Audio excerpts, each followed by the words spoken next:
জানিয়ে দিব এই মুহূর্তে আমাদের হাতে এসেছে বাংলাদেশের গুরুত্বপূর্ণ আপডেট সংবাদের শিরোনাম। শুরুতেই থাকছে একটা চাঞ্চল্যকর প্রতিবেদন। এবারে ঢাকা দিল্লির সম্পর্কে অস্থিরতা, ভারতীয় কূটনীতিকদের পরিবারকে ফেরত নেওয়ার সিদ্ধান্ত। এবারে থাকছে রাতেই সিলেটে যাচ্ছেন তারেক রহমান, সকালে যোগ দেবেন নির্বাচনী জনসভায়। আরও জানাবো তারেক রহমান নির্বাচনী প্রতিশ্রুতির লঙ্ঘন করেছেন দাবি নাসিরুদ্দিন পাটোয়ারির।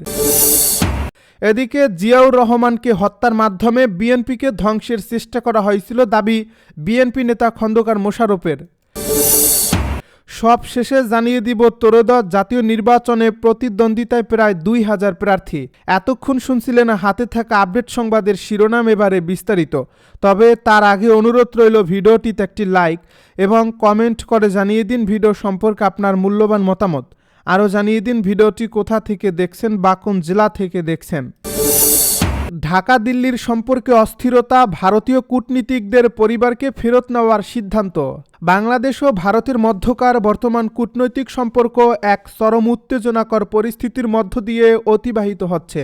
গত 5 অগাস্টের রাজনৈতিক পট পরিবর্তনের পর থেকে দুই দেশের সম্পর্কের সমীকরণ দ্রুত বদলাতে শুরু করেছে।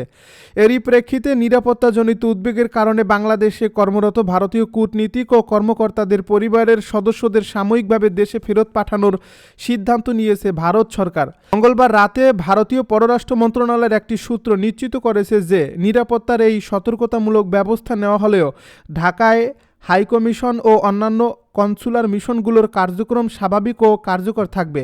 সাম্প্রতিক সময়ে আইপিএল সম্প্রচার নিষিদ্ধ করা এবং ক্রিকেটারদের নিরাপত্তা ইস্যুতে বাংলাদেশের তোলা আপত্তির বিষয়গুলো ভারতের নজরে এসেছে।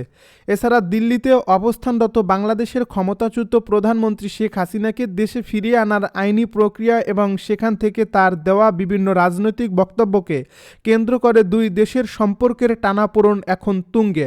একদিকে সংখ্যালঘুদের অধিকার নিয়ে ভারতের উদ্বেগ, অন্যদিকে বাংলাদেশের পক্ষ থেকে সার্বভৌমত্বের প্রশ্ন, সব মিলিয়ে এক অস্থির পরিবেশ বিরাজ করছে, যা প্রায় রাজপথের বিক্ষোভ ও মিশনের সামনে ধস্তাধস্তিতে রূপ নিচ্ছে। এই নিরাপত্তা পরিস্থিতির পরিপ্রেক্ষিতে সতর্কতামূলক ব্যবস্থা হিসেবে মিশন এবং পোস্টগুলিতে কর্মরত কর্মকর্তাদের পরিবারবর্গকে ভারতে ফিরে যাওয়ার পরামর্শ দেওয়া হয়েছে। তবে ভারতের পক্ষ থেকে আশ্বস্ত করা হয়েছে যে এই সিদ্ধান্তের ফলে বাংলাদেশে তাদের কূটনৈতিক কার্যক্রমে কোনো ব্যাঘাত ঘটবে না। অন্যদিকে বাংলাদেশও ভারতীয় মিশনগুলোর সামনে একাধিকবার বিক্ষোভের ঘটনা ঘটেছে, যা পরিস্থিতিকে আরও জটিল করে তুলছে। রাতেই সিলেটে যাচ্ছেন তারেক রহমান, সকালে যোগ দেবেন নির্বাচনী জনসভায়। হযরত শাহজালালের মাজার জিয়ারত ও নির্বাচনী জনসভায় যোগ দিতে 2 দশক পর বুধবার সিলেটে যাচ্ছেন বিএনপির চেয়ারম্যান তারেক রহমান। এদিন রাত 8টা 15 বিমানযোগে সিলেটে পৌঁছানোর পর রাতেই শাহজালালের মাজার জিয়ারত করবেন তিনি। পরবর্তীতে বৃহস্পতিবার সকালে সিলেটের আলিয়া মাদ্রাসার মাঠের জনসভায় অংশ নিয়ে আনুষ্ঠানিকভাবে নির্বাচনী প্রচারণা শুরু করবেন বিএনপি চেয়ারম্যান। বুধবার এক সংবাদ সম্মেলনে বিএনপির নির্বাচন পরিচালনা কমিটির মুখপাত্র ও বিএনপির চেয়ারম্যানের উপদেষ্টা মাহদি আমিন এসব তথ্য নিশ্চিত করেছেন। সংবাদ সম্মেলনে তিনি জানান, বিএনপির চেয়ারম্যান তারেক রহমান নির্বাচনী প্রচারণা সিলেট থেকে শুরু করবেন।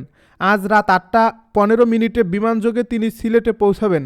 এরপর গভীর রাতে হযরত শাহজালালের মাজার জিয়ারত করবেন। মাহদি আমিন জানান, বৃহস্পতিবার সকালে সিলেটের প্রথম নির্বাচনী জনসভায় যোগ দেবেন তারেক রহমান। এরপর পর্যায়ক্রমে মৌলভীবাজার, হবিগঞ্জ, ব্রাহ্মণবাড়িয়া, কিশোরগঞ্জ, নরসিংদী ও নারায়ণগঞ্জের জনসভায় অংশ নিয়ে ঢাকায় ফিরবেন। আর নির্বাচনী প্রচারণায় তারেক রহমানের সফর সঙ্গী হিসেবে থাকবেন ফ্যাসিবাদ বিরোধী আন্দোলনের দলের ত্যাগী নেতাকর্মীরা। তারেক রহমান নির্বাচনী প্রতিশ্রুতির লঙ্ঘন করেছেন দাবি নাসিরুদ্দিন পাটোয়ারির। রাজধানীর করাইল বস্তিতে বড় ভবন নির্মাণ করে সেখানে ছোট ছোট ফ্ল্যাট দেওয়ার প্রতিশ্রুতিকে নির্বাচনী প্রতিশ্রুতির লঙ্ঘন হিসেবে আখ্যা দিয়েছেন এনসিপির মুখ্য সমন্বয়ক নাসিরুদ্দিন পাটোয়ারি। বিএনপির চেয়ারম্যান তারেক রহমানের দেওয়া ওই প্রতিশ্রুতির সমালোচনা করে তিনি নির্বাচন কমিশনের ভূমিকা নিয়েও প্রশ্ন তুলছেন। বুধবার ঢাকা বিভাগীয় কার্যালয় থেকে ঢাকা 8 আসনে এনসিপির প্রার্থী হিসেবে শাপলাকলি প্রতীক পাওয়ার পর সাংবাদিকদের সঙ্গে কথা বলেন নাসিরুদ্দিন পাটোয়ারি। সেখানেই তিনি এসব অভিযোগ করেন। নাসিরউদ্দিন পাটোয়ারি বলেন, তারেক রহমান করাইল বস্তিতে ফ্ল্যাট করে দেওয়ার প্রতিশ্রুতি দিয়েছেন, যা বাস্তবায়নযোগ্য নয়। এটিকে তিনি সরাসরি নির্বাচনী প্রতিশ্রুতির লঙ্ঘন বলে উল্লেখ করেন। তার বক্তব্যে বলা হয়, এ বিষয়ে নির্বাচন কমিশন নীরব ভূমিকা পালন করছে। এতে প্রশাসন ও বিএনপি একসঙ্গে কাজ করছে কিনা সে প্রশ্ন উঠছে। তারেক রহমানের ক্ষেত্রে এক ধরনের নীতি আর অন্যদের ক্ষেত্রে ভিন্ন নীতি অনুসরণ করা হচ্ছে বলেও অভিযোগ করেন তিনি।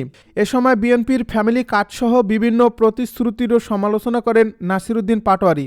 তিনি অভিযোগ করেন, বর্তমান নির্বাচন কমিশন হুদা রাকিব কমিশনের পথে এগোচ্ছে। বিএনপির পক্ষে একাধিক গণমাধ্যম কাজ করছে বলেও অভিযোগ তোলেন তিনি। তার ভাষ্য অনুযায়ী গণমাধ্যম দখল করা হয়েছে এবং অনেক গণমাধ্যম বিএনপির পক্ষেই ভূমিকা রাখছে। নিজের প্রার্থিতা প্রসঙ্গে নাসিরউদ্দিন পাটোয়ারি বলেন, দীর্ঘ লড়াইয়ের পর তিনি শাপলাকলি প্রতীক পেয়েছেন। প্রতীক বরাদ্দের ক্ষেত্রে নির্বাচন কমিশন তাদের সঙ্গে বৈষম্য করছে বলেও অভিযোগ করেন তিনি। জিয়াউর রহমানকে হত্যার মাধ্যমে বিএনপিকে ধ্বংসের চেষ্টা করা হয়েছিল দাবি খন্দকার মোশাররফের। বিএনপির স্থায়ী কমিটির সদস্য ও কুমিল্লা 1 আসনে বিএনপি মনোনীত প্রার্থী ডক্টর খন্দকার মোশাররফ হোসেন বলেছেন, শহীদ প্রেসিডেন্ট জিয়াউর রহমানকে পরিকল্পিতভাবে হত্যার মাধ্যমে বিএনপিকে ধ্বংসের চেষ্টা করা হয়েছিল।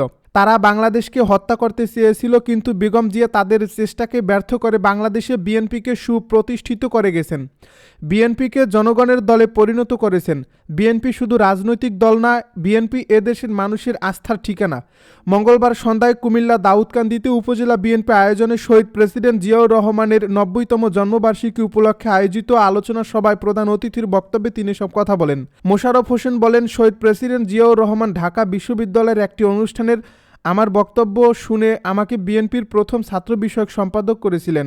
এরপর থেকে তিনি আমাকে দলের বিভিন্ন পদে সম্পৃক্ত করে রেখেছিলেন। তিনি আরও বলেন, বিএনপির প্রতিটি নির্বাচনে আমি অংশগ্রহণ করলেও দলের প্রধান হিসেবে জিয়াউর রহমান বা বেগম খালেদা জিয়া কখনো আমার নির্বাচনী সভায় বক্তৃতা দিতে আসেনি। এবার শেষ বয়সে এসে আমি সৌভাগ্যবান যে আমি শুনছি আগামী 25 জানুয়ারি দলের চেয়ারম্যান তারেক রহমান দাউদকান্দি বিশ্ব রোডে আসছেন। দাউদকান্দি উপজেলা বিএনপির আহ্বায়ক এম এ লতিফ ভূঁইয়ার সভাপতিত্বে এবং সদস্য সচিব ভিপি জাহাঙ্গীর আলমের সঞ্চালনায় বিশেষ অতিথি হিসেবে বক্তব্য রাখেন বিএনপির কেন্দ্রীয় নির্বাহী কমিটির সদস্য ডক্টর খন্দকার মারুফ হোসেন। ত্রয়োদশ জাতীয় নির্বাচনে প্রতিদ্বন্দ্বিতায় প্রায় 2000 প্রার্থী। ত্রয়োদশ জাতীয় সংসদ নির্বাচনে 298টি সংসদীয় আসনে প্রতিদ্বন্দ্বিতা করবেন প্রায় 2000 প্রার্থী। এর মধ্যে বিএনপির প্রার্থী আছেন 285টিতে আর জামায়াত ইসলামীর প্রার্থী আছেন 243টি আসনে। সংশ্লিষ্ট রিটার্নিং কর্মকর্তার কার্যালয় থেকে প্রথম আলো প্রতিনিধিদের সংগ্রহ করা তথ্য বিশ্লেষণ করে দলীয় প্রার্থীদের প্রতিদ্বন্দ্বিতার এ চিত্র পাওয়া গেছে। গতকাল মঙ্গলবার বিকেল 5টা ছিল প্রার্থিতা প্রত্যাহারের শেষ সময়। রাত 10টায় এই প্রতিবেদন লেখা পর্যন্ত নির্বাচন কমিশন কেন্দ্রীয়ভাবে প্রার্থিতা প্রত্যাহার সংক্রান্ত তথ্য জানাতে পারেনি।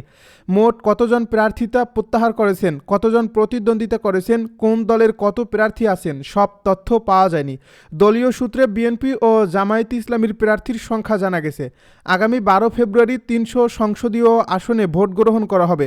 একই দিনে হবে গণভোট। পাবনায় 1 ও 2 আসনের নতুন তফসিল অনুযায়ী আসন দুটিতে প্রার্থিতা প্রত্যাহারের সময় আছে 26 জানুয়ারি পর্যন্ত। বিভিন্ন জনমত জরিপের পূর্বাভাস বলছে, এবারের নির্বাচনে মূল প্রতিদ্বন্দ্বিতা হবে বিএনপি ও জামায়াত ইসলামীর মধ্যে। যুগপৎ আন্দোলনের শরিকদের সঙ্গে নির্বাচনে আসন সমঝোতা করছে বিএনপি।